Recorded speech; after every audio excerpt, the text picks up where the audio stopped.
वरिष्ठ कांग्रेसी नेता काजी जुबैर एडवोकेट से हमारे संवाददाता की खास बातचीत। कांग्रेस और बीजेपी में क्या अंतर है, इस पर बड़ी बेबाकी से सवालों का जवाब देते हुए एडवोकेट काजी जुबैर ने कहा। बरेली से मुस्तकीम मंसूरी की रिपोर्ट। वकील साहब, चूंकि आप बहुत पुराने कांग्रेसी हैं और शहर में आपको एक दानिश्वर की निगाह से देखा जाता है, आज बड़े अहम मसले पे आपसे एक बात की जानकारी लेना है। वो ये है कि कांग्रेस और बीजेपी, इन दोनों में अंतर क्या है? बड़ा अच्छा सवाल है और मैं समझता हूँ कि आपने ये सवाल उठाने के लिए बड़ा मुनासिब वक्त चुना है। आज हिंदुस्तान के मुसलमान को ये एनालिसिस करना पड़ेगा, इस बात का विश्लेषण करना पड़ेगा और इस पे तबादला फ़िक्र करना पड़ेगा कि हमारे लिए, देश के मुसलमानों के लिए कांग्रेस ने क्या किया और बीजेपी आज क्या करने की पोजीशन में है। देखिए, मैं कांग्रेसी रहा और बहुत अरसे तक पार्टी के मुख्तलिफ़ ज़िम्मेदारियाँ मैंने संभाली। मैं कांग्रेसी एमपीओं का प्रतिनिधि रहा, उनका चुनाव प्रभारी रहा, कांग्रेस के कई सारे एमएलएज़ का चुनाव प्रभारी रहा और मैंने ये महसूस किया, ज़ाती तौर पे ये मेरी निजी राय है, कि कांग्रेस ख़ास तौर से मुसलमानों के लिए बीजेपी से ज़्यादा ख़तरनाक साबित हुई है। आज़ादी की जो लड़ाई लड़ी गई उस वक्त ये ठीक है कि कांग्रेस की अगुवाई में लड़ी गई, लेकिन उस लड़ाई में कांग्रेसियों के साथ साथ सबसे अहम रोल जो अदा किया वो इस देश के जो वतन परस्त मुसलमान हैं उन्होंने अदा किया। उन्होंने अपनी जानें दी, अपना माल सर्फ किया और कंधे से कंधा मिला के कांग्रेसी नेताओं का साथ दिया, जिसकी वजह से मुल्क को आज़ादी हासिल हो सकी। कांग्रेसी बहुत अच्छी तरह से जानते थे, हम मुसलमानों को अपने साथ नहीं ले पाते हैं तो देश की आज़ादी की लड़ाई पाए तकमील तक नहीं पहुंच सकेगी। इसलिए उन्होंने धर्मनिरपेक्षता का मुखौटा लगाया, धर्मनिरपेक्षता का चोला पहना और उस चोले की आड़ में मुसलमानों को अपने साथ लिया और वो देश को आज़ाद कराने में, उस लड़ाई को अंजाम पजीर करने में कामयाब हुए। इसके बाद कांग्रेस ने क्या किया? इसके बाद कांग्रेस ने मुसलमानों की फलाह और बहबूद के लिए कोई काम नहीं किया। बराबर कांग्रेस के दौरे हुकूमत में बराबर लगातार मुसलमानों को आर्थिक रूप से, सामाजिक रूप से कमज़ोर करने की कोशिशें की गईं। मसलन जैसे कि कांग्रेस के दौरे हुकूमत में सबसे ज़्यादा सांप्रदायिक दंगे हुए और ये सांप्रदायिक दंगे उन जगहों पे हुए जहाँ का मुसलमान कारोबार करता था, व्यापार करता था और देश की आर्थिक प्रगति में उसका योगदान था। उन जगहों पे दंगे हुए।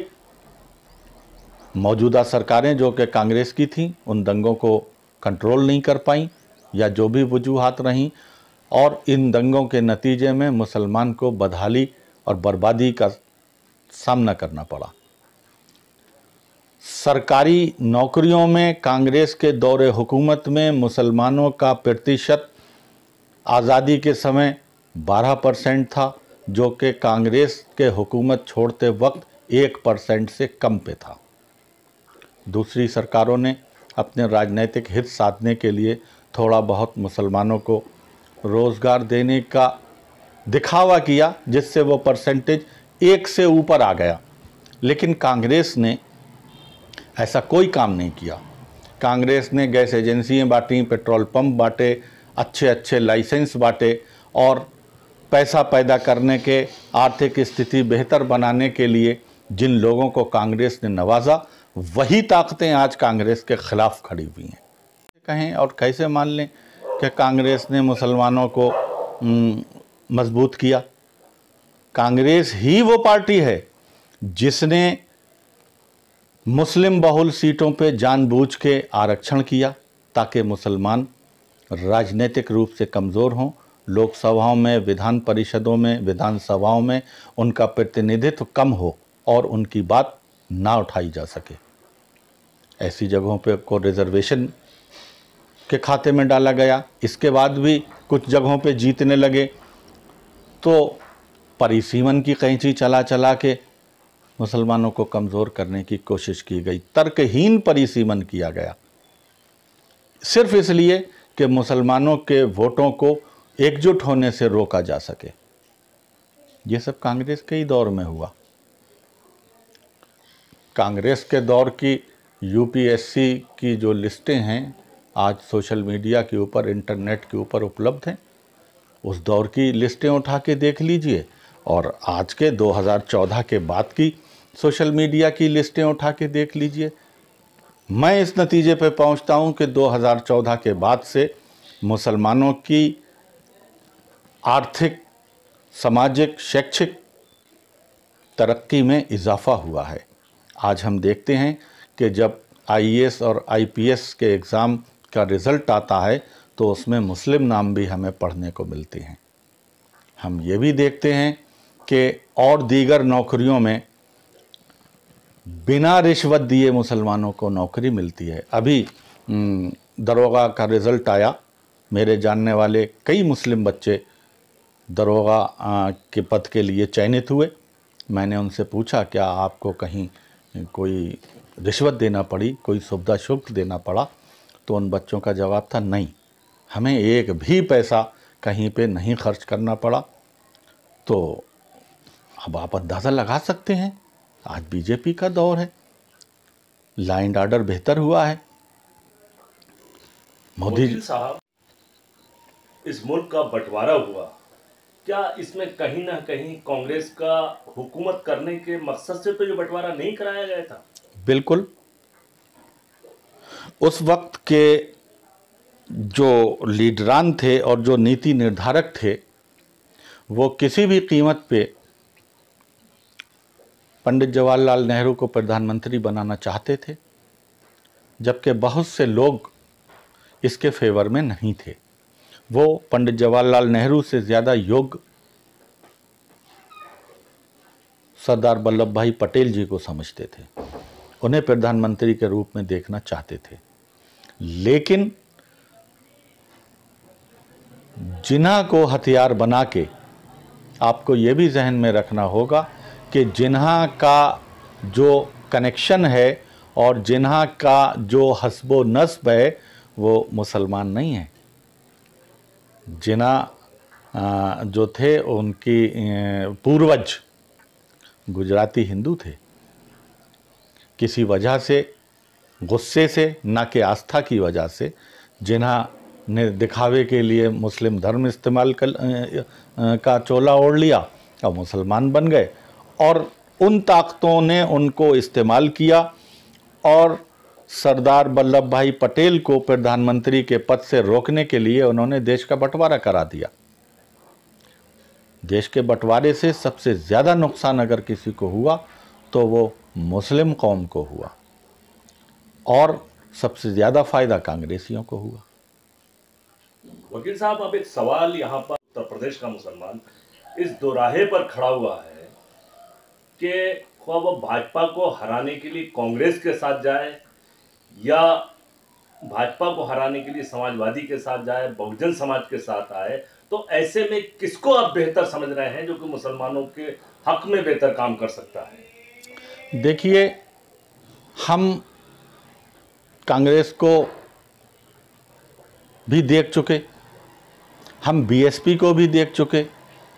चुनाव के वक्त मुसलमानों को बीएसपी ने गले लगाया, बाद में मोहम्मद गौरी की औलाद कह के लात मार दी। अखिलेश यादव को भी देख चुके, उन्होंने किस तरह से मुस्लिम लीडरान को बेइज्जत करने का काम किया, उन्हें भी देख लिया।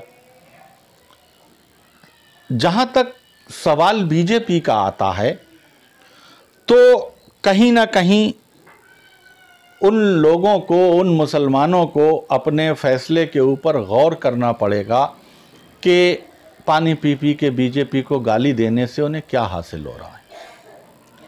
बहुत संजीदगी से ये विचार करने की ज़रूरत है। देखिए, जहाँ तक ईमानदारी से हम अगर सोचते हैं, तो आदरणीय मोदी जी के प्रधानमंत्री बनने के बाद से जो सरकारी मुलाजमतों में मुसलमानों का प्रतिशत बढ़ा, आज मुसलमान सब्ज़ी वाले का, रिक्शे वाले का बच्चा आईएएस और आईपीएस बनने का सपना देख रहा है। आज गरीब मजदूर मुसलमान का बच्चा डॉक्टर और इंजीनियर बन रहा है। गरीब मुसलमान का बच्चा एडवोकेट बन रहा है। तो कहीं ना कहीं मैं फिर अपनी बात को दोहराऊंगा कि मोदी जी के सत्ता में आने के बाद से और उनके पहले के आप रिकॉर्ड उठा के देखिए यूपीएससी की लिस्टों का, आपको पता लग जाएगा कि बीजेपी मुसलमानों की वास्तविक दुश्मन है या नहीं है। बीजेपी के ही दौर में मुसलमानों को इतना रिप्रेजेंटेशन मिला कि एक चैनल ने यूपीएससी जिहाद के नाम से खबर चला दी। ये बीजेपी के ही दौर में तो हुआ। कम से कम मैं समझता हूं कि मोदी जी, योगी जी के नेतृत्व में मुसलमानों को उनकी मेहनत का फल ईमानदारी से मिल रहा है। मुसलमानों को अगर प्रधानमंत्री आवास योजना के तहत मकान मिल रहे हैं, तो उसमें कोई तफरीक नहीं है हिंदू मुसलमान की, सबको समान रूप से मिल रहे हैं। वो भी सबको, हिंदू मुस्लिम सिख ईसाई सबको समान रूप से मिल रहा है जो उसके पात्र हैं। आयुष्मान योजना में अगर इलाज मिल रहा है, वो भी हिंदू मुस्लिम सिख ईसाई को मिल रहा है। कहीं किसी तरह का मुझे तो डिस्क्रिमिनेशन नज़र नहीं आता बीजेपी के दौर में। हाँ, उनकी अपनी कुछ मजबूरियां हैं जिसकी वजह से ऐसे भाषण अक्सर कुछ नेताओं के सामने आते हैं जिसके ऊपर मुसलमानों को एतराज़ होता है, जो मुसलमानों को नागवार होते हैं। कुछ ऐसी घटनाएं भी होती हैं जो मुसलमानों के लिए नुकसानदेह हैं और मुसलमानों को नागवार होती हैं। उसके लिए हमें बीजेपी से कम्युनिकेशन करने की ज़रूरत है। उनके और मुसलमानों के बीच जो गलतफहमियाँ हैं, जो कुछ तथाकथित हिंदू और मुस्लिम दोनों धर्मों के ठेकेदारों ने पैदा कर रखी हैं, उनको किनारे करके हमें डायरेक्ट कम्युनिकेशन करने की बीजेपी के नेताओं से ज़रूरत है।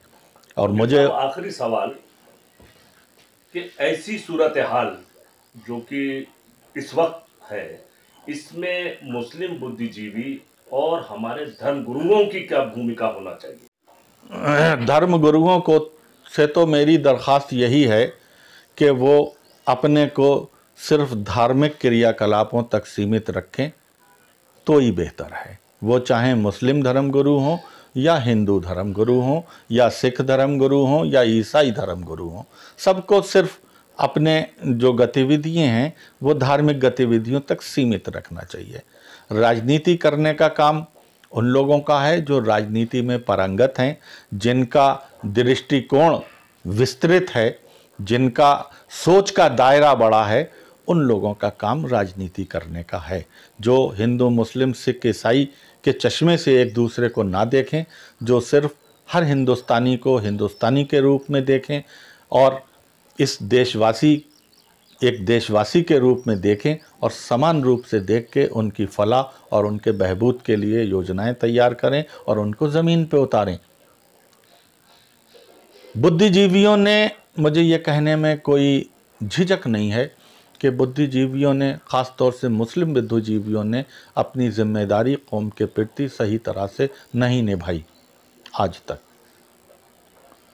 होता यह है कि जब किसी परिवार का एक व्यक्ति आगे बढ़ जाता है, तरक्की कर जाता है, तो उसका ये फ़र्ज़ बनता है कि वो उन लोगों को जो तरक्की की दौड़ में पीछे छूट गए हैं, अपना हाथ उनकी तरफ बढ़ाए, अपनी उंगली उनके हाथ में दे और उन्हें आगे लाने के लिए हर मुमकिन कोशिश करे।